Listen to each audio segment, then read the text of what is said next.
শেখ হাসিনার পদত্যাগের বিষয়ে আবারও মুখ খুললেন সজীব ওয়াজেদ জয়। পদত্যাগের বিষয়ে নিয়ে প্রকাশিত বিবৃতিটি বানোয়াট বলে দাবি করেছেন তার ছেলে জয়। রবিবার রাত 12টার দিকে সজীব ওয়াজেদ জয় নিজের ভেরিফাইড এক্স অ্যাকাউন্ট থেকে এক বার্তায় এ দাবি করেন। তার দাবি, ঢাকা ছাড়ার আগে এবং ঢাকা ছাড়ার পরে পর্যন্ত সাবেক প্রধানমন্ত্রী শেখ হাসিনা কোনো বিবৃতি দেননি। সংবাদ মাধ্যমে যা প্রকাশিত হয়েছে তা ভুয়া।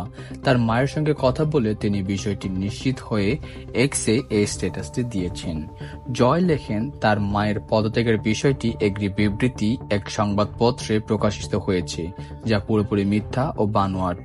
এর আগে ভারতীয় গণমাধ্যম ইকোনমিক্স টাইমসে শেখ হাসিনার বক্তব্য দিয়ে একটি সংবাদ প্রকাশ করেন। এতে বলা হয়, শেখ হাসিনার ক্ষমতা থেকে নামানোর পেছনে যুক্তরাষ্ট্র দায়ী। বিশেষ করে বঙ্গোপসাগর এবং সেন্ট মার্টিনকে কেন্দ্র করে যুক্তরাষ্ট্রের অবদান না মানায় এই পরিণতি হয়েছে শেখ হাসিনার। রবিবার আরেক পোস্টে জয় বলেন, দেশে যা চলছে এটি সংস্কার নয়, এটি গণরাজকথা। তিনি বলেন, শনিবার প্রতিবাদকারীরা সুপ্রিম কোর্টে আক্রমণের হুমকি দেয় এবং বাংলাদেশের প্রধান বিচারপতির বাড়ি পুড়িয়ে দেওয়ারও হুমকি দেয়। তারা আদালতে দাবি করেছেন এবং তাদের মনোনীত ব্যক্তিদের নিয়োগের তালিকা সরবরাহ করেছেন।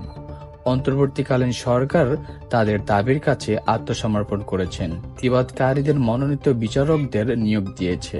ছাত্র জনতা গণ অভ্যুত্থানে গত 5 আগস্ট শেখ হাসিনা মন্ত্রীর পদ থেকে পদত্যাগ করে ভারতে চলে যান।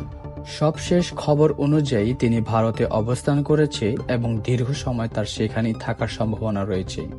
এদিকে শেখ হাসিনার দেশ ছাড়ার পর জয় সামাজিক মাধ্যমে বেশ সরগর। তিনি আন্তর্জাতিক ও ভারতের স্থানীয় সংবাদ মাধ্যমেও একের পর এক সাক্ষাৎকার দিচ্ছেন। সম্প্রতি তিনি বলেছেন, নির্বাচনের ঘোষণা এলে শেখ হাসিনা দেশে ফিরে আসবে। আওয়ামী লীগ নির্বাচনে অংশ নিয়ে বিজয়ী হবে, এমনকি রাজনীতি শুরুর ব্যাপারেও তিনি প্রস্তুত বলে ইঙ্গিত দেন।